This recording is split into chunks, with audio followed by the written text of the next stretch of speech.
What's going on, everybody? Welcome to Radiovania, episode number 18. I'm your host, Zach Rotello, and your nerdy public radio for all things entertainment and pop culture. Sitting across from me is Jon Parker. How you doing, buddy? That's my name. Don't worry it out. We decided that's going to be your new moniker. How do you like it? I love it. Yeah? Does it flow? You think it flows well? Yeah. Can we get confirmation from the right studio off the audience? If you can't hear, that's Michael Richard. He's sitting in on the taping this week. He's going to tell us if we're fucking up or not. Thumbs up, thumbs down, like a emperor. Yeah. So Radiovania is it's a weekly show. We come here, we talk about all the nerdy news in pop culture and the things that you want to hear about in movies, television, video games, just tech, anything that's going on, anything cool. Books. Every now Music. and then, report on the newspaper. Maybe sports. Every now and then, but probably not a whole lot. Not a whole lot. Of course, we did. One of the first topics we opened up the show with you on it was we talked about baseball. Yeah. Baseball. Yeah, we did talk about baseball. I don't remember exactly what the story was about. And then we talked about Tom Brady one time, too. That's true. Everybody loves Tom Brady, right? No. If you want to get in touch with Radiovania, there's a plenty of ways to do it. You can go to Twitter, at Radiovania. You can tweet me, at Zach Rotello. You can tweet John, at Jon Parker. You can go to Facebook, and you can like us there. You can go to iTunes, rate, subscribe, review, do all that jazz. It really helps us out. And by the time this is posted, we have a new logo. Yeah. We have a whole new thing, a whole facelift. The company is booming. And John hasn't seen the final yet, so I'm about to show it to him on air. I'm stunned right now. And you're about to get his reaction. What? That's awesome. Looks good? Yeah. Shout out to Carly Simendinger, who did all the... Her? Huh? How do you know her? She's a professional contact. Mutual friend, right? Yeah, totally. She did all the work for the design. Michael, can we get a second opinion? Ooh, that looks good. Thank you. And so we're gonna best studio audience right now. We're gonna rebrand everything. So by the time you're seeing this, Twitter's gonna be different, Facebook's gonna be different, the podcast app icon's gonna be different, and we're gonna start rolling out merchandise. Merchandising. So we're gonna get some Radiovania dank ass shirts up in here, and it's gonna be awesome. Yes. We got a packed show, John. It's a big one. It's a big week. We haven't might done have one to of be these in a two while. shows. Maybe we'll see. It might have to be a Justice League situation. But E3 is just around the bend. In fact, it starts this weekend. We're recording this on Monday, June 6th, 2016, and E3 is coming. So we're going to do our annual prediction show, so stay tuned for that. But first, what do you say we jump into the hot topics of the week, John? Let's do it real quick. From IGN.com, there will be a virtual reality porn booth at E3. This comes from Matt Porter, and it says, an adult entertainment company you've definitely never heard of will be setting up a booth at this year's E3. According to VG247, Naughty America will, quote, demo and showcase the latest in adult VR content, end quote. It says it's the first major adult studio to produce virtual reality pornography. Both representatives will be discussing how gamers utilize VR headsets for adult content, quote, like you didn't know already. Naughty America has its own $20 VR headset, which uses similar technology to the Google Cardboard. What do you think about this, John? It's pretty funny. Yeah? Hey, we're not walking the show floor, but if we were... We might stop by. We definitely stop by. I mean, you got to report on the news, right? Right. It's all for the people. It's for the sake of the show. Of knowledge. It's official, No Man's Sky is delayed until August. This comes from Jason Schreier on Kotaku.com. And basically, it confirms what we've all been talking about, is that the game has finally been pushed back to what appears to be its final date. Now, I had a question about this I wanted to bring up. When you opened your copy of Uncharted 4, because you got it physical, right? Yes. When you opened up your copy, did it have a slip in there promoting No Man's Sky? Yes, yeah, mine did. Yeah. Mine did, and mine had the summer release date that it was already penned at. So did mine. So, which is interesting. You would think that maybe someone would have let Sony know before they put that in all of the biggest selling exclusive on the thing. Yeah. I just think that's fairly interesting that is, a thing. But, No Man's Sky delayed. People seem to be really upset about this one. I know Michael's looking forward to this game a lot. I'm definitely looking forward to it. It looks great, but... Kotaku went as far as to report a week ago that the game devs, after tweeting this out, and the reporters for reporting on this, got scores of death threats on Twitter. Yikes. Of people saying, like, how dare you report on this? How dare you say that this game is delayed? How I'm going to come to your house and find you. You better be prepared. Like, stuff like that. It's really People freaky. need to slow the roll. People need to chill out. It's a video game. It's live. From IGN.com, it says Batman Arkham Knight Game of the Year Edition listed by retailer. Coming in July? Question mark? A Game of the Year edition for Batman Arkham Knight may soon be on the way, as a premature listing by an online retailer has seemingly outed the title. According to Amazon Germany, shout out, Batman Arkham Knight Game of the Year edition will launch this July for both PS4 and Xbox One. The listing does not indicate a release for PC. What do you think about this, considering that there's... Didn't they just announce a July Batman release? Didn't they just announce the Arkham bundle? Yeah, Return to Arkham comes out July 27th. Do you really think, like... I don't think this is coming out in July. There's no way. But, okay, so even so, like, say they come out a month apart, Okay. Do you think people are motivated to buy 2 Batman games at 50? I mean, aside from you, Jon Parker. I know, yeah. Are people motivated to go out and, like, spend this much money on 3, it's essentially 3 games? It's 3 Game of the Year edition remastered games, basically. That's a lot of Batman. Yeah, I think people are more excited about Return to Arkham just because they haven't played those games. Oh, definitely. This is, I don't know. I just think this is strange. It is weird. I'll buy both of them. Because this actually messed up one of my E3 predictions, which was that they would talk about the Arkham collection, but maybe they saved their spot to say, here comes Arkham Knight again, Game of the Year. Mm-hmm. It just seems really soon, you know? Yeah. From Blizzard.com, Overwatch is a global hit with 7 million players and counting. Players around the world have fought for the future for more than 119 million hours on PC, PS4, and Xbox One in Blizzard Entertainment's team shooter phenomenon. Now, have you researched or looked at anything about Overwatch? I've looked at it and I haven't played it. This game is blowing up my Twitter feed day in and day out, and I'm getting a little tired of it. It's in all my comics, too. They have advertising everywhere. I played the beta for that weekend. I had a ton of fun with it. It's great. Blizzard knows how to make a really polished game. Like, they're really tight. The animations, it looks like a Pixar movie. The problem is that I'm so burnt out on the whole paying for multiplayer-only games. Yeah. And we've had this conversation 1,000 times, so I won't retread old ground, but it's like... a couple of my friends who are really into it, they're totally down on it, and that's totally awesome, good for them. But like, I don't know. I feel like the fad's gonna pass at some point, right? Mm-hmm. And it's just gonna be like on to the next big thing.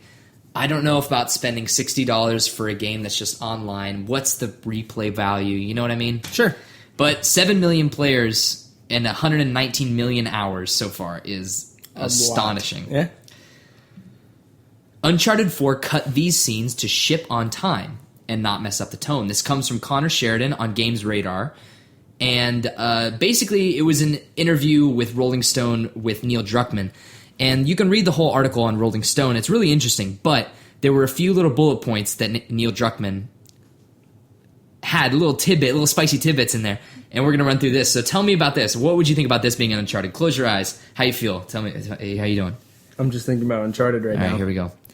Uncharted 4 used to have a cooking sequence. You can mix in different ingredients and even make the dish too spicy, complete with appropriate reactions from the characters. That's got to be in Chapter 4. Oh, yeah. Yeah. It's so sad that we have it down to the chapter. Or is it? Play this game. You could make snowballs and throw them at Sam in Scotland, and he would return fire. But apparently it felt too out of place. Boo. Oh. Doesn't that sound awesome? Yeah, there's already a lot of fun stuff in the game like that. Remember the hot chocolate bit? Yes, and remember the lemur thing? Tell me you wouldn't die for some hot chocolate, right? The lemur thing with the apple. Oh, yeah, I love that. And, yeah. There was a whole scene in the map room where the crane would collapse with you inside the cabin, sending you flipping and sliding around, but there wasn't time to finish it. That's interesting. Yeah. And this is the only one that Druckmann would consider putting back in for a theoretical director's cut. At one point, the 2 kids you're playing with in the manor would pick up swords and pretend a duel. Naughty Dog planned to do a callback and use the same mechanic in the boss fight at the end of the game, but ended up cutting it for time. I think that would have been really smart to have that Yeah. in Brothers Drake. You have that play sword fight. Yeah. You learn the mechanics so that when it comes back at the end, it's like even more meaningful. Yeah. I think that's totally brilliant. That And would I'm- have been brought tears to my eyes. I'm honestly shocked that didn't make the final cut. You Yeah. know, that seems like something so easy to put in, but again, Brothers Drake is a great chapter. great part. Very emotional. From Xbox Wire, these are the games with gold coming. If you have games with gold subscription, I believe they're already out. So if you have an Xbox Gold account, whatever they're called, go and grab your free games. Goat Simulator, available from June 1st to June 30th, which I've heard is hilarious. Yeah. The Crew, which is a sim racing sort of like RPG with cars. Super Meat Boy, and XCOM Enemy Unknown. So pretty actually not a bad list. And we're recording this on Monday, June 6th. Tomorrow, the PlayStation games go live for PS Plus, and they are as follows. NBA 2K16, Gone Home Console Edition, Echo Chrome for PS3, Siren Blood Curse Episodes 1 through 12 for PS3, God of War Chains of Olympus for PS Vita, and Little Deviants for PS Vita. Now, how do you feel about that lineup? I'll probably get both of the PS4 games. I'll You- probably download NBA and then sell my physical copy. Yeah, that's what a lot of people on Reddit have been doing. I think Yeah. it's a totally smart move. In yeah. fact, I I would get probably a little bit of money for it, like $5. Like, yeah, that's fine. Yeah. Also, I want to reiterate a point. Gone Home is a must-play game. Must-play I game. looked it up after I heard that was going to be one of the games, and I really want to check it out. Yeah, it's a must-play game. You can beat the game in under 2 hours. It's in fact, I would totally suggest sitting down and just playing it like a movie. It tells such a great, poignant story. Great voice acting, really atmospheric, really creepy, but emotional. It's one of my favorite games of last generation. From page6.com. Disney execs in a panic over upcoming Star Wars film. That was a sigh from Jon Parker. Yeah, they're going to ruin Rogue One. Well, let's see. Let's read this article. Why don't we read this article? Go ahead. The first Star Wars spin-off, Rogue One, A Star Wars Story, is in crisis, and the movie will have to go into expensive reshoots over the summer, sources exclusively confirmed to Page 6. The much-anticipated Rogue One is due for release on December 16th, but we're told bosses at Disney are not fully satisfied with the first cut from director Gareth Edwards. One Hollywood source told us, quote, "The execs at Disney are not happy with the movie, and Rogue One will have to go back into 4 weeks of expensive reshoots in July." End quote. Now, before I read the second article, how does that strike you? I don't like studio involvement in movies. Whether it be Fox with the Fantastic Four movie or Warner Brothers with Batman v Superman, stuff like that. I think it ruins movies. And this is one that obviously I'm very passionate about, and it's really upsetting. And I was actually talking to my uncle about this. We think it's because I think it's going to be a really gritty, dark, good Star Wars story. And they're like, oh, that's not lighthearted like The Force Awakens. You got to make it like The Force Awakens. And then if you thought The Force Awakens was copying A New Hope, wait till every movie that comes out, Disney makes the same formula. And none of them are going to be different. The rest worrisome. the rest of the internet agrees with you. Yeah. That seems to be the general consensus, is that on Reddit, on the Star Wars boards, on NeoGAF, the whole thing is that, like, oh no, it was supposed to be this gritty war movie, and now they're turning it into a family-friendly Star Wars romp. Yes, exactly. And that worries a lot of people. It definitely worries me. I think that studio involvement is going to be a huge deterrent of these anthology movies specifically, because I feel like the episode 7, 8, 9 are going to be fine. They're going to be fine. They're going to tell a contained story, and it's going to be cool, right? Sure. But like with the anthology movies, that's when you have time to like try something new. And people don't like that. No, studios don't want that don't like because that. they That's think that new doesn't sell. I think just having the name Star Wars in it is enough to sell. I mean, after that first trailer, everybody was so psyched about how, like, if you tell me that in the original cut, we have a scene where Darth Vader is, like, he mutilates, like, 20 rebel troopers in a hallway, and they cut that out of the movie because it's too violent, I'm going to be really pissed. Seriously. Because that's what I want to see. Because you don't get to see Vader doing that unless you play a video game. Well, more details have been revealed about those Rogue One reshoots from Jermaine Lucier on IO9.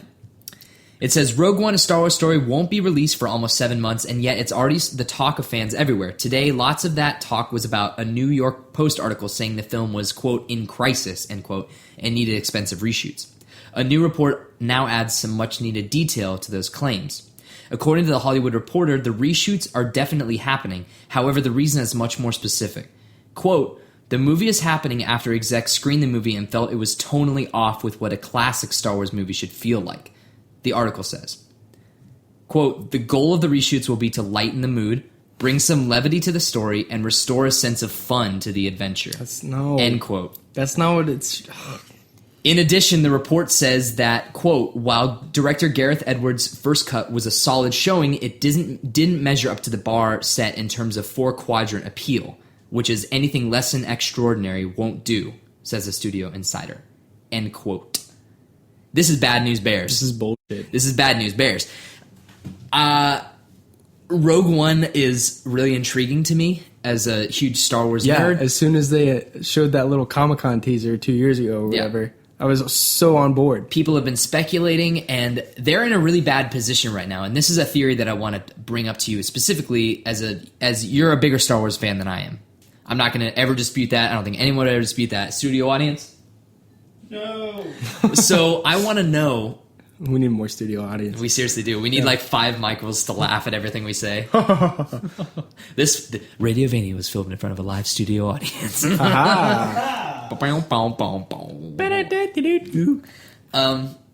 was I saying? Wow, we just went off on it. Yeah, that was a serious tangent. No, I was saying something along the lines of so I'm back. So you're a bigger Star Wars fan than I am.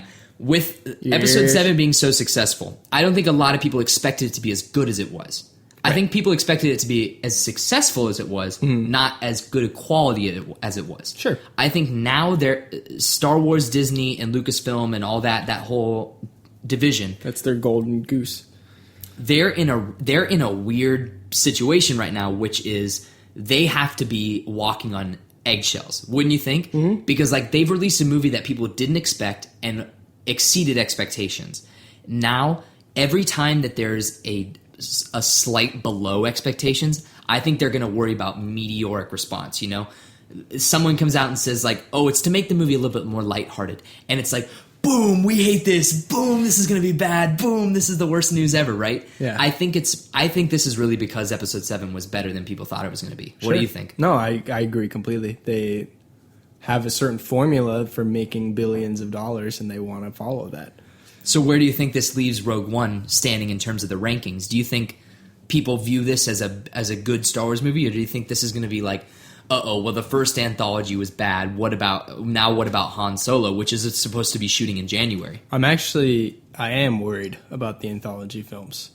I think they're trying to make them too much like the saga films, then why not just make more saga films? Agreed. So I think it's going to be super easy to mess these up. Because you pick... I feel really bad for Gareth Edwards, because you know how passionate he was about the project, and he's actually a very good filmmaker. I really enjoyed Godzilla from a visual standpoint and stuff like that, but... I just didn't... Godzilla was weird for me because it was a good movie. It was so almost great. And I don't like that lead actor, Noah Taylor or whatever his name is. Aaron Taylor Johnson, yeah. Bryan Cranston? Best 20 minutes of the movie. Seriously. Yeah. God, how disappointing was that when he was dead in the first 20 minutes? It felt very Ned Starky. But yeah, I think this is kind of bad news. But good news for Star Wars fans, John Boyega to star in Pacific Rim sequel. Ooh. John Boyega to star in Pacific Rim sequel. Star Wars The Force Awakens actor John Boyega will star in Legendary Pictures' Pacific Rim sequel. He'll play the son of Stacker Pentecost, Idris Elba's character in the original film. Oh boy. Not much else to say about this one, but I think this is cool. Good for Boyega. Yeah. Already getting roles. Just make sure Star Wars is still your number one priority. Also make sure that you don't muddle your performances. You don't want to be picking movies that are going to be bad and ruin your name, you know? Or you don't want to just be doing things for paycheck. Jennifer Lawrence. Everybody in X-Men Origins caught, or whatever that movie is called. Apocalypse. Not everybody was bad. Not everybody. We talked about this. There's 5 good people. Couple news stories to get through from the Warner Bros. Home Entertainment YouTube channel. Henry Cavill's a beefcake, isn't he? Batman v Superman: Dawn of Justice Ultimate Edition trailer was put out on June 2nd, and it shows some extra clips, extra snippets. Did you get a chance to watch it? I watched it. Yeah. What did you think?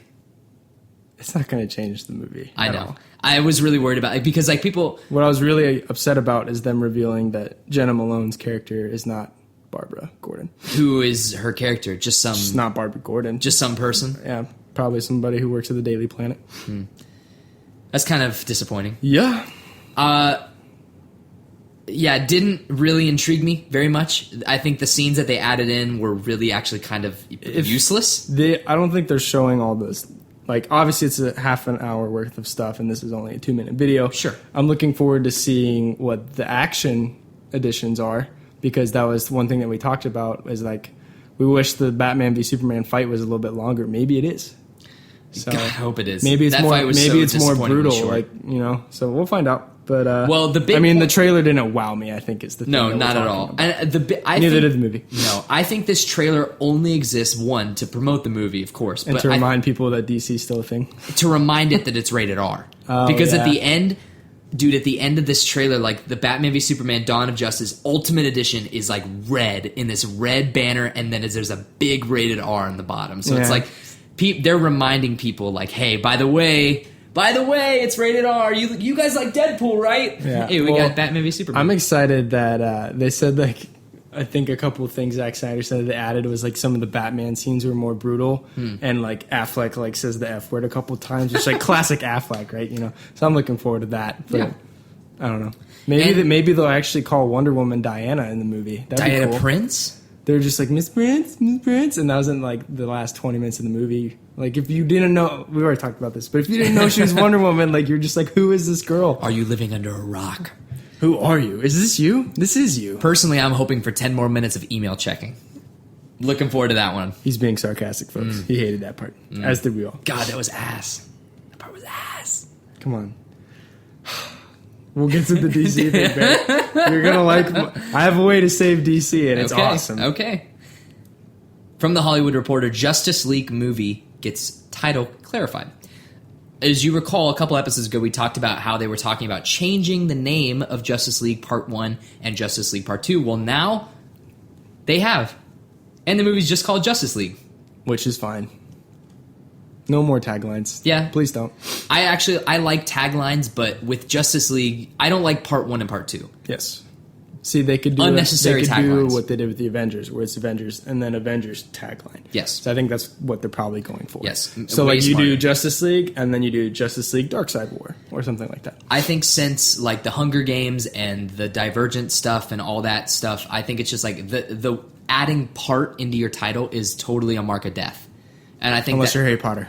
Harry Potter was like the first one to do it though. So I think that they're totally okay with like Oh yeah, part. no, they're in the Yeah. clear because those two movies are boss. Awesome. So good. Awesome. Oh man, Awesome. I want to watch it now. Yeah, so great. Get the tear box. Yeah, so what do you think if you are a betting man, Jon Parker? Sure. Justice League Part 1 comes out in 2017, right? Apparently, That's getting pushed. it has to. Yeah. Justice League Part 2 comes out in 2018 or 2019. It's 2019 Okay. scheduled right now. What do you think the tagline is for that? For the second one? Darkseid? Darkseid War. Darkseid War? Mm-hmm. War of Darkseid? No, just Darkseid War. Okay. Or it really depends on how deep they get into Flash, because he's a pivotal thing with Justice League. So went too far! he's always the one who resets timelines and stuff like that. So, far! yeah, we'll see. Have you seen the How It Should Have Ended for that? Yeah, we watched it over here. Bruce, Rotten Tomatoes, Bruce, Rotten Tomatoes. It's so funny. I just want to know why Lois is the key. All right, Yeah, that was so whoever. stupid. God. She's dumb, dude. She takes the spear and then throws it in the water, and it's like, oh, I need the spear. Goes back and gets the spear and almost drowns. I love Amy Adams. Oh yeah, no, she Amy was great Adams in Man of is Steel. Awesome. She was great in Man of Steel. Why was she so bad? Because they wrote her stupid. that was so. The North Africa disappointing. scene was dumb too. So hopefully this extended version's better. Are you talking about the scene where Superman saves her? Yeah, where I actually like that scene when he when like they shoot Jimmy Olsen after he's been on screen for 10 seconds. I like it's like, when hey, they- here's a beloved Superman character. Pop. Die. Wow. Yeah, I don't know. A couple weeks ago we would have said like the director's cut can save this movie. No, it's No, not. it's- This movie's just going to be forever. I still like the mediocre. movie, but this isn't going to boost this up to like an 8 out of 10 movie. You know. it's going to be like the Daredevil director's cut, where it's like, I like it a little bit better, but it doesn't make it amazing. I think I settled somewhere around like a 6.5 for I think BVS. I stopped at a 7. Yeah. I don't think it's going to get any higher unless the action in this is way better. Also, we know that Batman breaks more arms. And also, we know that there's the scene where, you know, Lex is in the pool of blood, the whatever, what's it called? Communion. Yeah, communion. With If there's more stuff, father. if there's more stuff like that, totally. Or Steppenwolf, they haven't really confirmed it.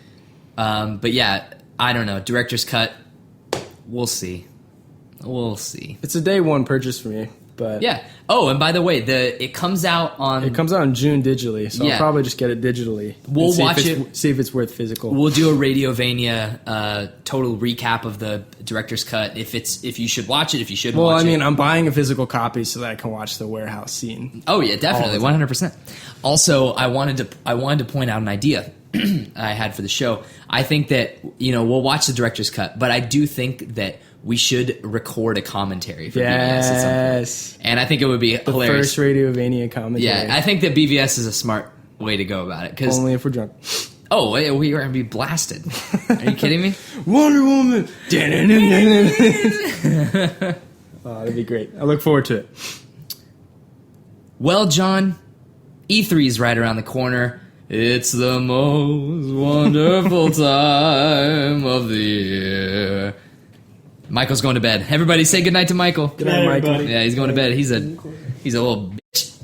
So E3 is coming up right around the corner. Are we excited about it, John? Absolutely. Oh my god. It's my favorite. It's one of my favorite times of the year because if the Oscars is the Super Bowl for movie nerds, E3 is the Super Bowl for video game nerds, and I happen to be And one the Super of those Bowl nerds. is the Super Bowl for football nerds. Oh yeah, totally. Just to update everyone on the streams, from Kotaku, Jason Schreier, who does great work over there. I love Jason Schreier. Does great written work. Way to go, Jay. EA has the first press conference. They kick it off on Sunday, June 12th at 4 p.m. Eastern Time. Then it's Bethesda. Why boo? EA's a money vacuum. Oh, you can't be that mean. They do Battlefield, they do Mass Effect, Star Wars. DLC. Yeah, but you know, I mean, I like the games that come out. yeah, I'm they have just great. saying, They have great developers compared to other developers where they give you a complete game. Sure. Bethesda, Sunday, June 12th at 10 p.m. Eastern Time, which we're excited about. Microsoft, June 13th at 12:30 p.m. Eastern Time. Ubi at Monday on 4 p.m. Eastern Time. Sony, Monday at 9 p.m. Eastern Time. And then Nintendo doing whatever the hell they're doing on Tuesday. Nintendo doing Nintendo things. 12 p.m. Eastern Time. So we figured that we would kick things off, kick the E3 year off, by doing a little predictions. Sure. So I figured the way that we would do this is I've got a list of about 13 predictions because I figured that maybe you would have some of mine and I would be able to cross them off in case you stole one of mine. Okay. If we have the same prediction. We'll see. We'll see. So I think, how many can you bring up yours? Tell me how many you have in total. I think I might have like 5. 5. Okay. Yeah. Starting with the EA press conference, since that is the first press conference, I'm going to have some predictions for that. Battlefield 1 will be shown off. It will not be a trailer, but it will showcase a few of the major weapons and vehicles. Michael Richard will cream his jeans. I think that's a fairly good thing. I think that now is the time. That was actually one of mine. Okay, so Battlefield It was going to finally show gameplay. Okay. Not cinematic. Battlefield is it's been brewing. They need to show us that the game is more than just pretty cinematics and fighting planes and And stuff like riding that. horses in the desert. So I think that now is the time for gameplay. I do think it'll be during the EA conference. I do think that we'll get teasers during PS4 and Xbox maybe, but I think the gameplay is going to be saved for EA's show to kick off. Sure. I honestly think that that's what's going to open E3 this year. Okay. The first game we see from Battlefield 1. Yep. Fair enough. My thing going along with EA, it revolves around Star Wars Battlefront. Okay. And my prediction is that they're going to showcase maybe some trailer for the DLCs for the first game, but they will not show anything for the second game. The first game being Battlefront that's out right now. I think they'll show potentially stuff about maybe not even Bespin, but I guess it's the next one. So probably Bespin and maybe Death Star, but not even the last one, which I think people are rumored as Rogue One. yeah. But I don't think they'll show anything from the supposed Battlefront 2 that comes out even next year. Okay. So You stole one of mine. So, how fair that we both took our first predictions and stole each other's. That's fair. My prediction was final Star Wars Battlefront DLC showcased, and it will be Rogue One. Oh, you think they're going to show it? Yes, I don't think so. they will. I don't think it's ready. But I won't put that on my list of predictions. Okay. Ubisoft. My prediction is Assassin's Creed is shown, and it's a remaster of 1 through 3. Oh. I think that That'd be neat. Assassin's Creed they're going to stay true to it. They're going to take a year off from a new game, but that doesn't mean that they can't use some of their already made crap and put it on the current consoles, being 1 through 3. The games that are most adored by fans, I think you can fit all 3 of those on one Blu-ray disc for PS4 and Xbox One. I think it would be smart to showcase the new movie, you know? They got to have something to promote the new movie. And they don't have a new game out, so it's got to be... I think there's going to be a remaster of Assassin's Creed. All right, so John, give me your next prediction. So Call of Duty... Is a thing. Is a thing. It's a big thing. I think they're going to reveal a game, and they're going to try to compete with Battlefield 1. I think they're going to try and go backwards in time instead of keep it going forward. Really? Yep. Even with Infinite Warfare coming out. Yes. Who's developing this? Treyarch? Probably. Wow. I think that's really soon to have another Call of Duty game out. No, dude, they're like Catholic rabbits, as Nick Fury would say. Wow. Yeah, I think they're going to just crank them. That's pretty bold. Yep. What can I say? I make bold predictions. My next prediction. There will be no gameplay or even a video to support this announcement, but a tease for Elder Scrolls is at the Bethesda conference. I think the next Elder Scrolls game, the sequel to Skyrim, is coming. And I don't think they have literally anything ready for it. I don't think they have anything to show, but I do think that game is coming. I think it's in production, if definitely halfway through at least. And I think that game is going to come out in early 2018. So you got to start marketing it now. All 2017 is going to be marketing that game. Or they pull a Fallout 4 where they announce it and then release it the same year. So there's a possibility that there has already been an Elder Scrolls game in the works, and it's coming out this fall. But my prediction is tease for Elder Scrolls at the Bethesda conference. My next prediction is also a tease. I think it's a tease for a future Star Wars game that is a story-based Star Wars game. So either Visceral's game or the other third part, the triple EA's. Oh God, I don't remember the name of the studio, but the one that's working on the third-person story-driven one. Okay. Yeah. So not. So not you do enough, think they'll? So is this showing up at EA's conference? Yeah. So they're not going to do Battlefront 2, but I think they will do this. Okay. In addition to the Battlefront stuff. Let's go with Microsoft. The Oculus team comes to stage and announces a big PC Xbox exclusive, and it will be tied to a Microsoft franchise. I think there's going to be a lot of VR at this year's conference. Sony's going to at least dedicate a little bit of a time to PSVR since it's releasing this year, and Oculus has significant ties with the Xbox. They're shipping with the Xbox One controller in every package.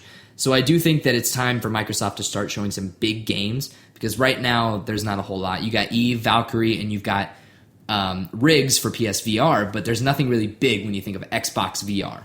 So I think they definitely have to have an exclusive, and I think it will be tied to a franchise. I'm not prepared to say which franchise, but I wouldn't be surprised if it was Halo. That's what I was going to say. It would be obvious to say Gears of War since Gears of War 4 is coming out, but I think that team is already busy enough. Sure. We haven't seen anything from the team from Halo in a while.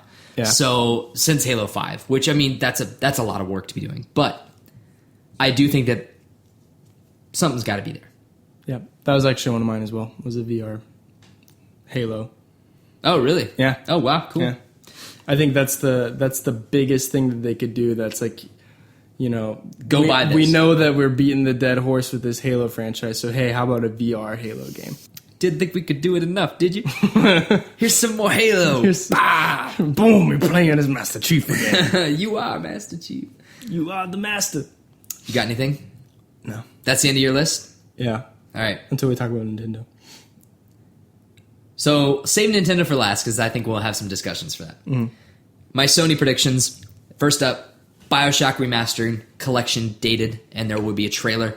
I think this game has been... This game exists. Talking about this, yeah. This game exists. Yeah. It's been leaked so many times. The box art's been leaked. The release date's essentially been leaked. It's coming out. And so this is totally an E3 thing where... And I hate that their momentum got killed like this, because it would have been so cool not knowing. And we're sitting down for that Sony press conference, and it's like, BioShock Remastered. By the way, it's coming out this month. I would have fucking came in my pants on that couch with a pizza in my mouth and a Coke in my blah. I would have just like wow. That's huge news. BioShock is going to be great, and but I do think that's going to be a huge announcement for them, and I think that's going to be one of the only remasters shown at the conference. Sure. There will be zero mention of the Uncharted single player DLC. They're not ready. It's not time. I think that. Do you have a prediction for what it's going to be? We've talked about this before. I do think that I don't know if we talked about it on the show, though. I don't think it's going to be anybody in Uncharted. So I don't think it's going to be Nate. I don't think it's going to be Sully. I don't think it's going to be Sam or Elena or anybody. I think it's going to be a different character. Chloe. Oh, that's actually not a bad idea. Cutter. Chloe and Cutter. Somehow they played a part in all this, and we just don't know. It's like prequel shit. Yeah. No, I do think it's going to be Captain Avery. Sequel, whoa! I think it's going to be Captain Henry Avery and Thomas 2 and the Fall of Libertalia. Sounds really cool. That would be DLC on a scale of which I can't imagine. Yeah. But I think it would be easy for them because they have the assets for Libertalia. They just need to render a bunch of people to make it seem lived in. And I think you start off the game where you start not the Thieves of Libertalia chapter. Join Me in Paradise, where Sam and Nate are standing on the edge and they see Libertalia. That's where you start the DLC, except for it's Thomas 2 and Henry Avery. That's a long DLC. I think I think it's only going to be 2 chapters. Hour DLC, hour and a half at most. You don't think there's going to be another sword fight? I think there definitely will be. I think that's how you die at the end. I think that's how you die at the end. Because kill each other? Yeah, you kill each other. Spoilers. Sorry. No. That's not... whatever. They're dead. They're old pirates. No, dude, they're immortal. It's the Fountain of Youth. Oh, that's seriously. The treasure. God. Pirates of the Caribbean 4. Sucker Punch is at E3, but no Spider-Man. Oh. I think that they are working on that Spider-Man game. I think those rumors were true. I just think that it's not time yet. Unfortunately. Also, we get the first trailer for the Telltale Batman game at Sony's conference. There's a Telltale Batman game? Yeah. You didn't know about this? No. Yeah. Last year they announced a bunch of new Telltale games, and one of them was the Batman game. Supposedly... Yes. Yes. Yes. Yes. Supposedly coming out this summer. Are you the Joker? No, I think you're Batman. Damn it! But imagine if you're Detective Batman looking at clues around the room, and then you get to experience a story-driven Batman game. I'm totally hyped for that. That's a day one purchase for me. You put Batman on anything, I'll buy it. You put Batman on a piece of shit, and I'll eat it. But yeah, I do think that's going to be the first trailer because they've been teasing us this past week. They've been putting out pictures of the script, and I'm like, oh, don't look. Gimme. No, just like pictures of the script. Oh, okay. And I'm just like, give me that shit. So I think the E3 Give me. Give me that Batman. I'm just a peppy. And I think that we see the full trailer. We get to see what gameplay looks like. Oh, gosh. That's the one that's going to make me cream my pants. Last Sony prediction, Destiny 2 teaser trailer. Interesting. I didn't even think about this at all, to be honest. Right before the conferences. In fact, I believe it's the 9th of June. Today is the 6th. On the 9th of June, the Destiny team and Bungie has a live stream planned of their own where they're going to announce the final DLC for the current game, which is called Rise of Iron. Now, people have been speculating for a while that this is going to be a really big piece of DLC content. I think it's going to bridge the gap between Destiny 1 and Destiny 2, which this game might not even release until late next year, and it might even get pushed to 2018. But this is your last year with Destiny. And like, it makes me sad because I still love that game and I jump in from time to time, but the game is dying. The user base is dying, which it's time, right? We had our time. It was fun, but now it's time to let the ship sail. Destiny 2, I think that's going to be Sony's one more thing, you know? Swan song? Yes, exactly. No. I think it's going to be... dude. Jack Trenton or whatever. Not Jack Trenton. Sorry. I watched too much PS I Love You XOXO. I think it's going to be... That was a lot of words. Yeah, it was a lot of... I think like Andrew House or something comes out on stage and he's like, thank you for joining us for the E3... or it's going to be more like Australian. He's like, thank you for joining us for the E3 press conference. That's British. Whatever. And he's like, Good eye, mate. Yeah. Good on ya. Thank you for joining us for this year's E3 press conference. But we have one last thing, and then it's the Destiny 2 trailer, and everyone loses their minds. Lights dim. Yeah. So that's all I've got for all of the major parties. Now let's talk about the odd man out, Nintendo. Aww. John, what do you got to say about Nintendo? I've been talking for a while. Why don't you talk for a minute? Yeah. So, let's be honest, they're not going to have anything. It's just going to be a big wad of nothing. We might get a little bit of like Zelda stuff, but not a whole lot. Well, the whole thing is Zelda. Yeah. They're not going to show the NX at all, which we've talked about. They're not even going to talk about it, I don't think, except for the fact it's like, by the way, Zelda will be on it, but we're not going to talk about it because we don't even know what it is. From Kotaku, also by Jason Schreier, Nintendo changes E3 plans and will show more than Zelda. Oh my gosh, what? Today, Nintendo announced that they plan to talk about more than just the new Zelda at E3 later this Mario month. Party Sunshine HD. Don't get your hopes up. Damn it. There's still no press conference or Nintendo Direct plan, but at least they'll show off some other games. During the live stream on Tuesday the 14th and Wednesday the June 15th, Nintendo's Treehouse will play through not just Zelda, but the new Pokemon games, and several other upcoming releases like Dragon Quest 7, and Tokyo Mirage Sessions. I was going to say they were probably going to talk about Pokemon. The press release says Nintendo heads to E3 once again and brings the coverage directly to you with a 2-day program from Nintendo Treehouse, live at E3. Tune in starting at 9 a.m. Pacific Time on June 14th for a day of live streaming gameplay focused on The Legend of Zelda for Wii U and first live gameplay of Pokemon Sun and Pokemon Moon that kicks off the program. Day 2 will show off Monster Hunter Generations, Dragon Quest 7, Fragments of the Forgotten Past, and Tokyo Mirage Sessions, #FE. Day 2 will start with a special Pokemon Go developer Q&A at 10 a.m. Pacific Time on June 15th. Zelda will still be the only playable game at Nintendo's E3 booth. I reiterate, the only game.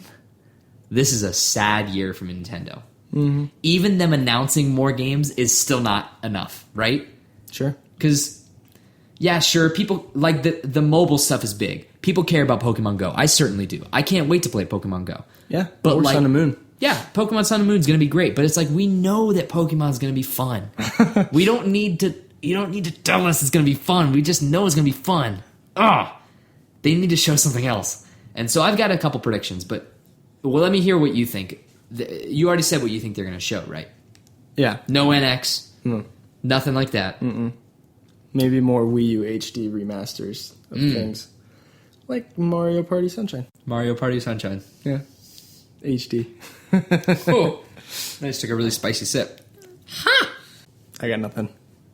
Nintendo's a crazy bag of cats. Who knows what they're doing? Crazy bag of cats. Odds are they're probably doing nothing. Yeah. They're just gonna like, welcome to Nintendo Treehouse, and it's just a bunch of hamsters running around. Oh my gosh, that'd be hilarious. It's a flea circus. You're just like, are you kidding me? So I got a couple predictions. Honestly, if you came in and they just played Zelda music, that would make me happy. I'm pretty easy to please, people. I got 3. Zelda will be given an official title. Oh, that's prediction.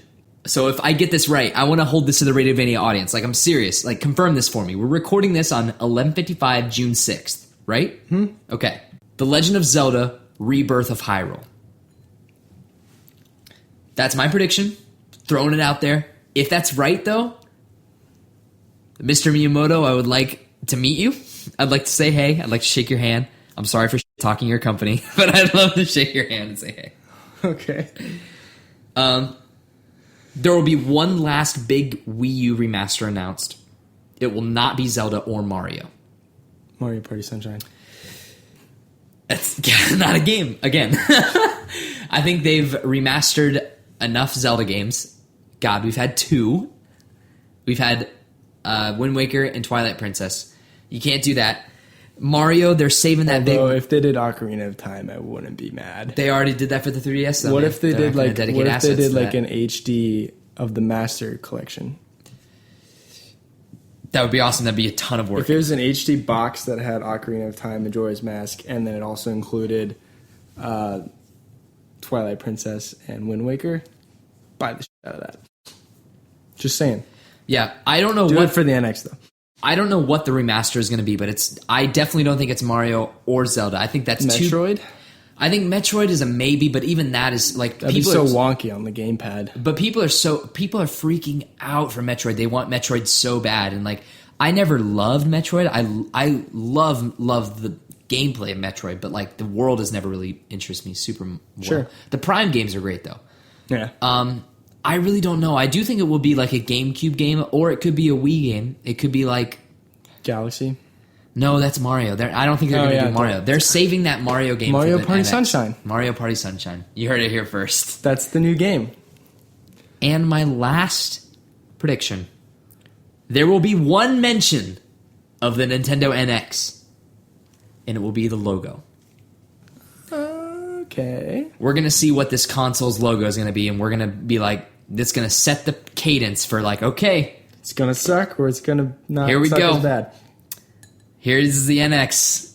It's just the NX is made up of gamepad wands and stuff like that. And it's like introducing the gamepad 2, and everyone slits their neck.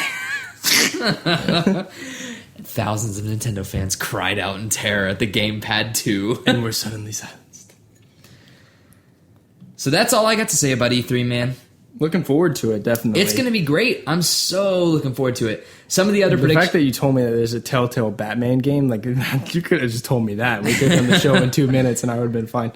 Some of the other stuff to run through. Tell me what you think of any of this. Feel free to speak out. I think The Last Guardian officially dated, release this fall. Rise of the Tomb Raider for PS4 comes with exclusive content, but who cares? We have Uncharted. Insomniac comes to this stage and announces free DLC for Ratchet & Clank. Destiny Rise of Iron teases final expansion, and we'll bridge the gap. I already talked about that. God of War 4 ends the PS4 show, I think, the Sony show, before they do Destiny as the trailer. Sony Ben's game announced, Dead Don't Ride, and I think it's going to be a letdown. I think people are hyping that game up a lot. More from Rare, Sea of Thieves at the Microsoft conference. Doom DLC at Bethesda's conference. Wolfenstein Doom crossover DLC. Ooh. I also think they'll tease Wolfenstein 2 at the Bethesda conference. Ubisoft, I think there's more Division DLC coming. I also think that South Park 2 gets a new trailer, so the Fractured Butthole is going to get some DLC or some previews. For EA, I think there's going to be a Star Wars VR demo. They've already announced that there's going to be a Star Wars VR game in the style of Battlefront. I think they're going to have more on that. Also, If it's just like a flight simulator, that'd be really cool. That would be actually kind of cool. Yeah. I think Visceral's game is going to get teased. So Amy Hennig's game that she's been working on, I think, gets teased. Again, I reiterate, Michael Richard will cream his jeans at the EA press conference. So that's it. That's 2016's E3. We're going to come back to you guys when we get done with the show, and we're going to see exactly how our predictions netted out. How's that sound? Sounds perfect.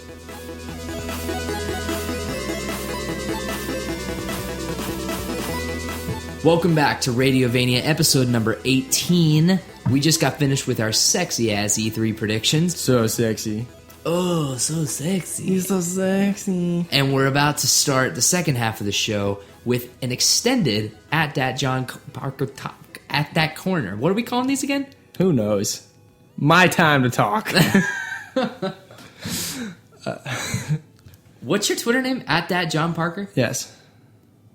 At That Corner. At That Corner. That's what we had called it.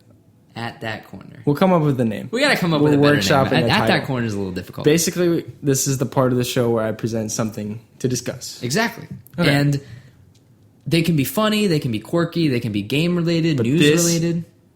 It's still funny. This is a big topic. That's a big, So, passionate topic. I'm going to definitely. strap myself in and take it away, buddy. So, I was texting Zach earlier this week, and I was like, hey, on the next show, how would you feel about me presenting some steps that the DC film universe needs to take to save its own ass? And Zach said, yeah! And I was like, okay, great. So, Yeah. let's... yes. Before you start, Yes. can I ask you a fundamental question before you get into this? Yes. What is... I don't know how you've got your list segmented yet, but I want to know two things. Sure. What the DC universe is doing good right now and what it's doing wrong right now. Can you define those? Let's go with doing good first. Okay. Good. They're using source material pretty well. They're pulling in a lot of good story arcs from past, critically acclaimed comic book stories. Shout out to Frank Miller. Yes, with Frank Miller, Batman, and stuff like that. So they're doing a good job of using source material, and they're trying to make them very, passionate and stuff like that in terms of that. And so they relate really well with the books. However, what they're doing poorly is making good movies.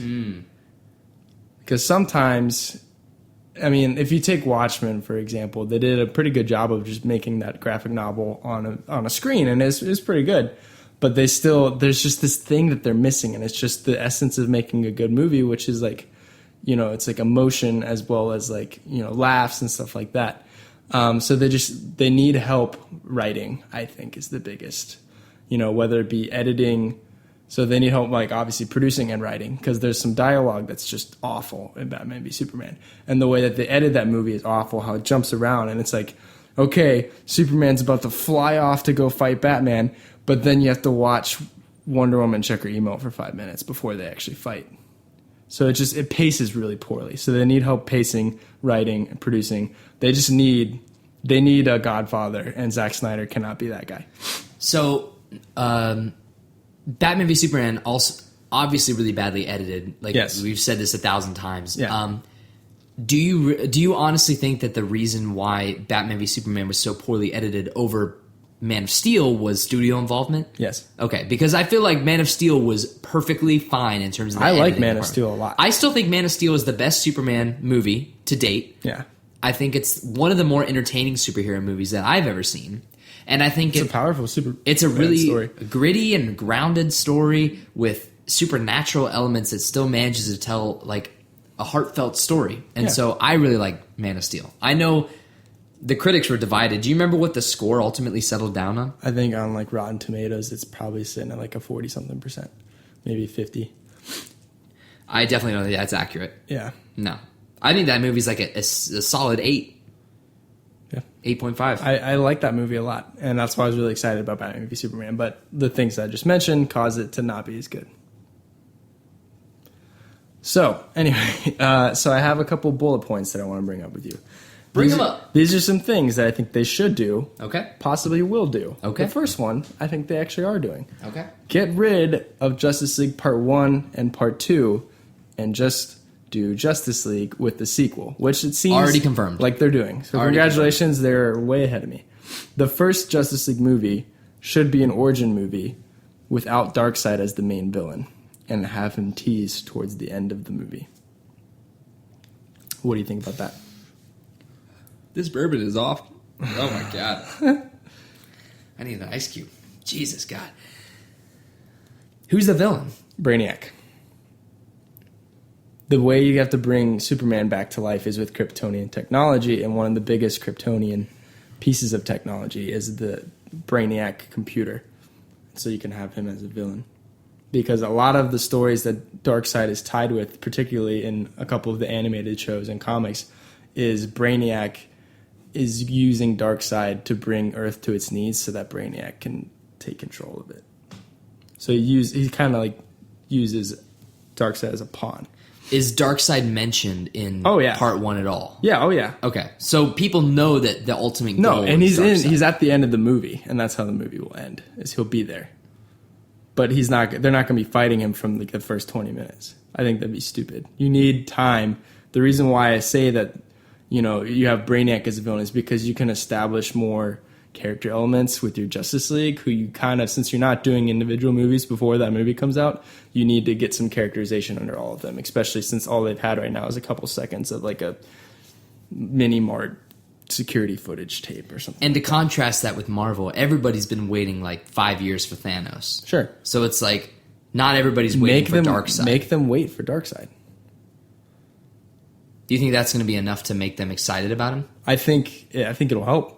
I think if you wait and save him to be fully fledged on in the second movie, I think that'd be better. That's why I think the second movie should be a Darkseid war, like we just talked about earlier in the show. Gotcha. Here's a good one. Get John Williams to score Justice League. He's not going to do it, but I think it'd be great. Next. So, do not have Zack Snyder, Goyer, and Terrio be in charge of writing anymore without help. Who do you bring on? You don't necessarily bring on Jeff Johns in full force because Jeff Johns, as much as I like him, is better as a producer, whereas he kind of had a heavy hand in that Green Lantern movie, which is just awful. And that's Green Lantern and Flash are like his babies. Darkest Day. Yeah, it's just Black as Night. That was just a bad movie. Ryan Reynolds, his chin's in sight. So here are some writers that I think they needed to bring in. Okay.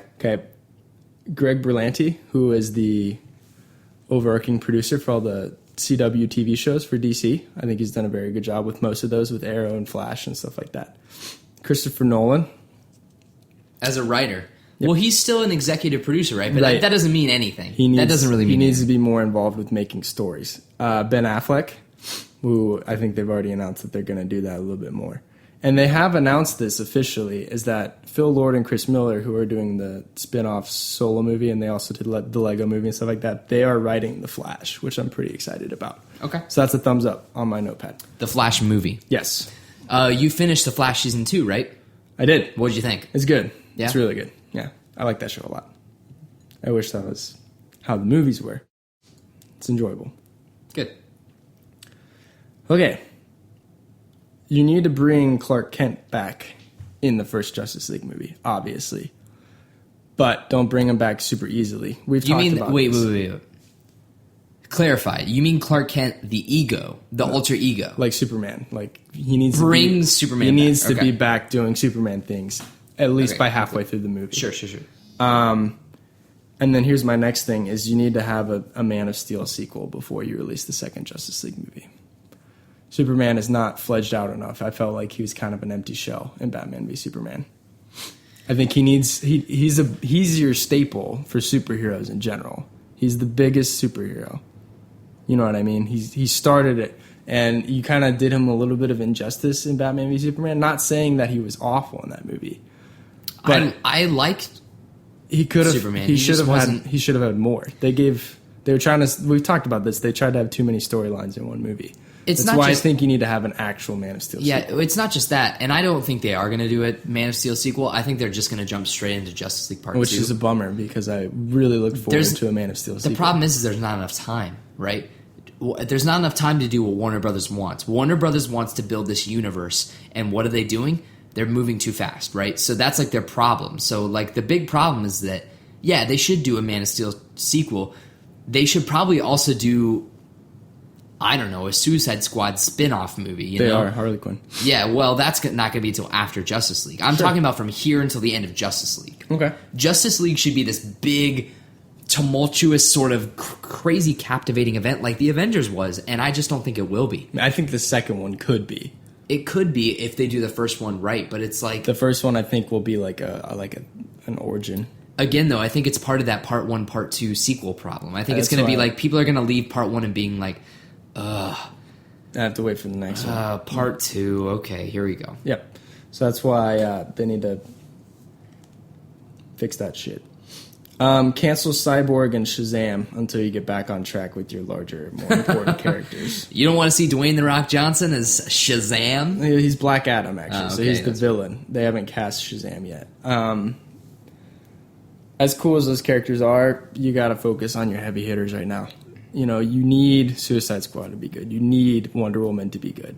You need the next Batman movie to be amazing because that, honestly, is like your moneymaker right there. Oh, yeah. Batman and makes Joker money. sell like no other. Yeah.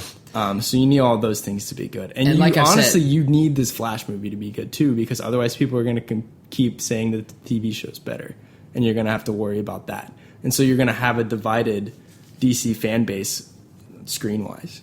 Not as many people are watching the show, though. Keep that in mind. That's true. Like, the show isn't getting consistently good ratings. Critically, it's a critical darling, right? But viewership-wise, I mean, it's... Sure, yeah. It's like the Supergirl thing. Didn't Supergirl just officially move to CW now? Yeah. Okay. Because, yeah. Anyway, Because, yeah. yeah. So here's some directors that I thought would be fun. Okay. And I'm not saying these are going to happen.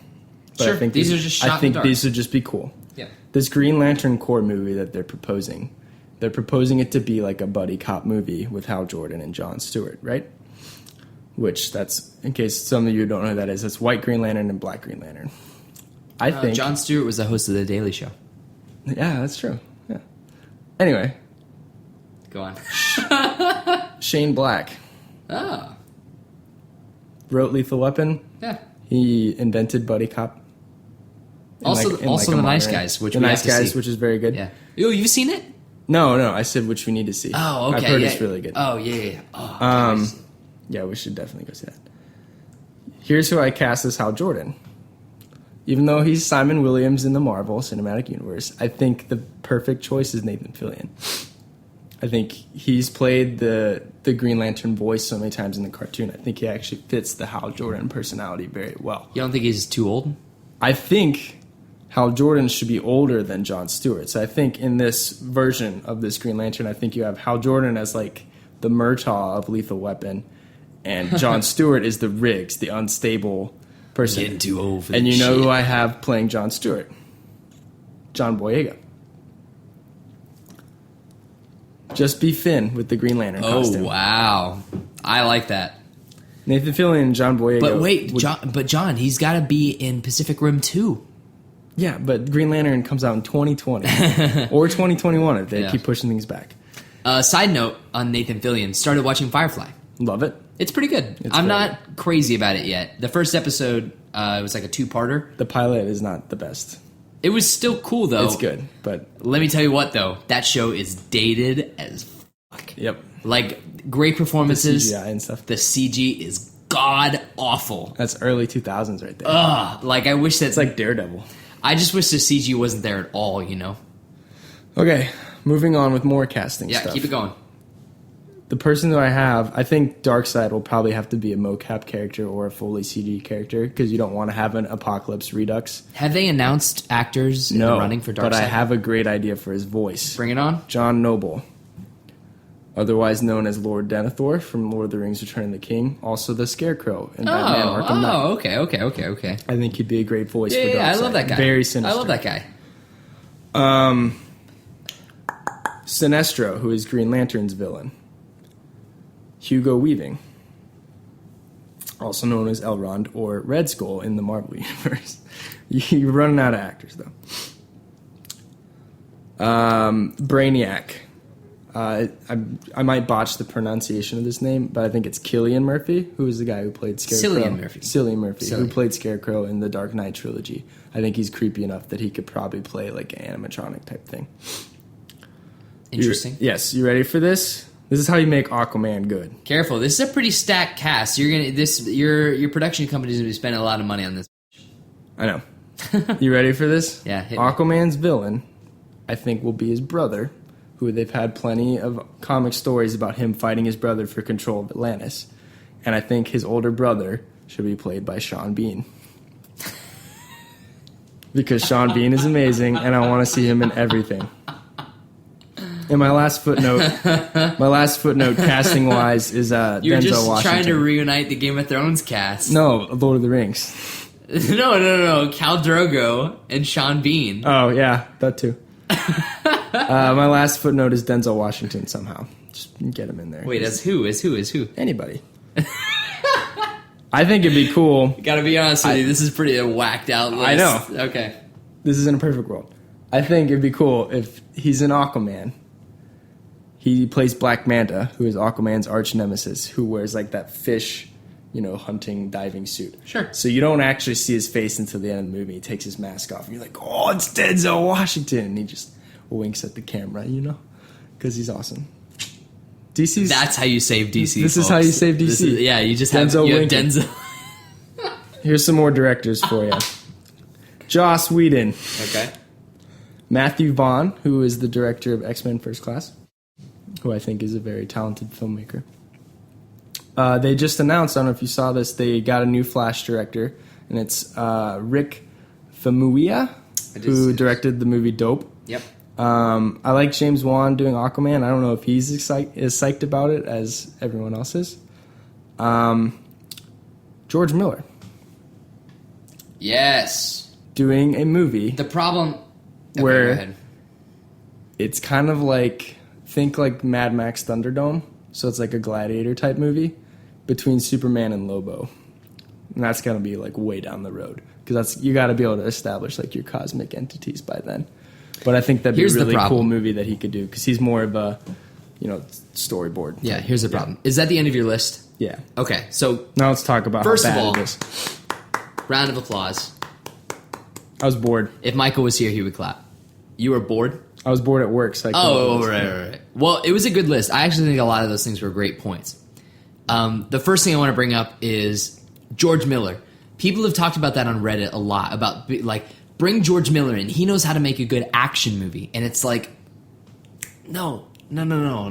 You're missing the point. A good action movie is not how you save DC Cinematic Universe. Right. The characters are why Marvel works. Yes. You need writers. George Miller directed a really boss-ass action movie with Mad Max, but that doesn't work with every movie. Sure. Mad Max is cool because of the setting, and because of like the grittiness of that world. That's why I think if he did, there's a comic storyline about Superman's villain Mongol, who rules this place called War World, where they bring creatures from all over the cosmos to fight each other. And so they kidnap Superman because he's the last Kryptonian, and they want him to fight people. So if you make like a gladiator movie with Superman, I think that'd be sweet, where he fights Lobo. Incredible. The problem is I'd that pay so much money to see that. I know. But the problem is that, again, that's not how you save DC. I'm just saying. I Exactly. think that'd be cool. If the conversation, if the topic is how to save DC, the answer is not let's make a bunch of people fight, right? Yeah. That's the problem with BVS, is that like It the was whole just- movie was yeah. the whole movie was hinged on the studio saying, no, Dawn of Justice doesn't work. It has to be Batman v Superman. And I stand by the fact that I think it was Zack Snyder's idea to do Batman v Superman : Dawn of Justice, because like, Yeah. why else? Like, the movie should have been called Dawn of Justice. How great would it have been to have on my Blu-ray shelf the Blu-ray for Man of Steel, and then right next to it the Blu-ray for Dawn of Justice? That's perfect. But now it's Man of Steel and then Batman v Superman: Dawn of Justice. God, it's so dumb. Yeah. The whole, like, we've The hashed best this way to out. save the DC universe is to get rid of studio involvement. That's the biggest thing. Yeah, you're just not going to be able to do that. Right. So what you have to do is you have to minimize it, but the areas that you should be, you can, like, there was product placement in BVS that was pretty prevalent with like the cars and everything like that, and whatever, that's fine. So there's studio involvement. There was the whole, the trailer cutting and making the reveal of the fight. Yeah, that's another big thing. The title, Batman v Superman: Dawn of Justice, making it seem like they are going to team up at the end. All of this, big no-nos in terms of telling a good superhero fighting story, right? Somewhere you can't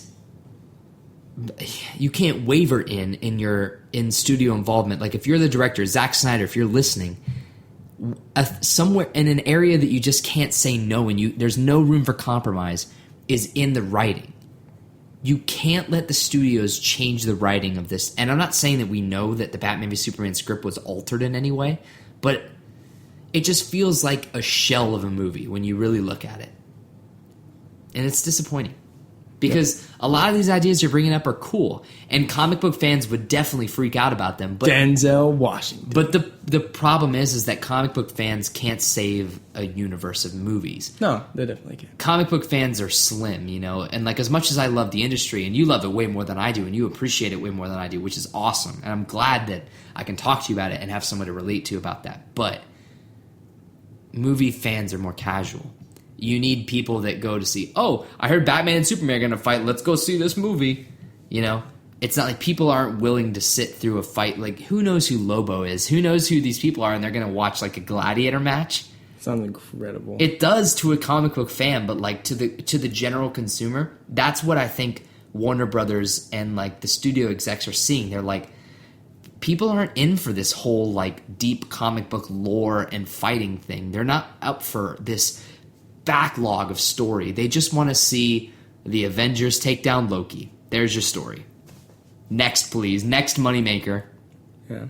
And it's disappointing. But I think you bring up some great points. So it's just, as a DC comic fan, what they've done so far, it started out promising, I think, with Man of Steel, and then obviously Batman v Superman was a huge disappointment. But there are some parts of that movie that speak towards what they could potentially do in the future, which has me still excited and still on board for everything that they do. Because I want all these movies to be great. I really do. Of course. Just like I want all the Marvel movies to be great, which a majority of them are. You don't have to copy Marvel's formula. But it's like you said, the one thing you can't sacrifice is writing. And that's what I think happened with Batman v Superman, is I think somewhere down the line, that script just got put in a blender and just something happened, and then we wound up getting like crazy Lex Luthor and Doomsday and Superman dying and Batman origin and Wonder Woman and Justice League teases all in one movie. We gotta tease the Justice League. We gotta have these characters, put these characters in. Oh, we don't have enough Jason Momoa. You don't need that. No, you don't. And you don't even, like, as much as I love Wonder Woman, you don't need Wonder Woman either. No. If anything, maybe even like a end credit tease or something like that of like Batman stumbling across that photo. She's the next movie, right? Right. That would have been so much smarter. And the only reason she was in that movie was to sell the trailer. Yep. Because Wonder Woman in that trailer sold tickets. Definitely sold tickets. The movie was profitable. Just not as profitable as it could have been had it been this ethereal, like, magical movie, you know? Yeah. But, I mean, here's hoping that Suicide Squad is good. We'll see. There's a lot of, I don't know if you saw anything, but there's some people that have already seen the cut of the movie say that the end villain is very disappointing, who you find out the actual villain is. For what? For Suicide Squad. Because, you know, they haven't revealed who, like, the actual villain is. Some Really? people say it's kind of disappointing, but, like, we'll see how it turns out. I don't know. I'm just going to keep hoping. I think we're all in that same boat. But thank you, John. That was a great At That Corner.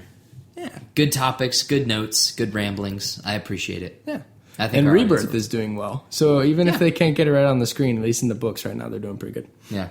DC, I think, strives in the storytelling department. It's just its movies that are trying to pander to a different audience. Yeah, and they're, like, I might take some heat for this, but I think their comic books are a lot better than Marvel's.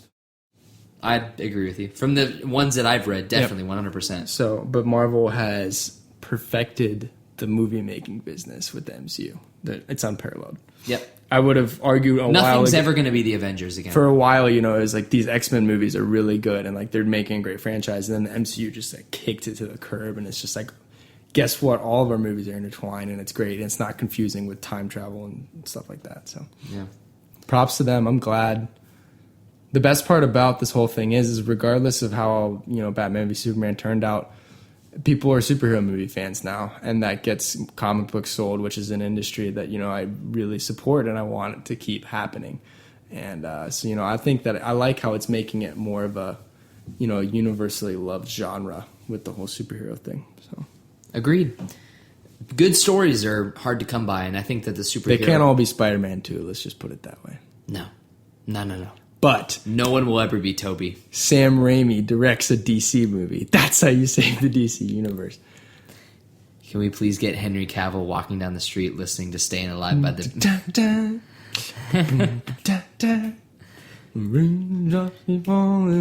This has been Radiovania, episode number 18. Thank you for joining us on this awesome E3 prediction show. The next time we come to you guys, we're going to have a post-show of every single E3 conference. Our thoughts, our feelings, the games we're most excited about, the press conference fuck-ups that we thought were the funniest, and we're going to figure out exactly what the hell Nintendo's game plan is, because right now... They don't even know.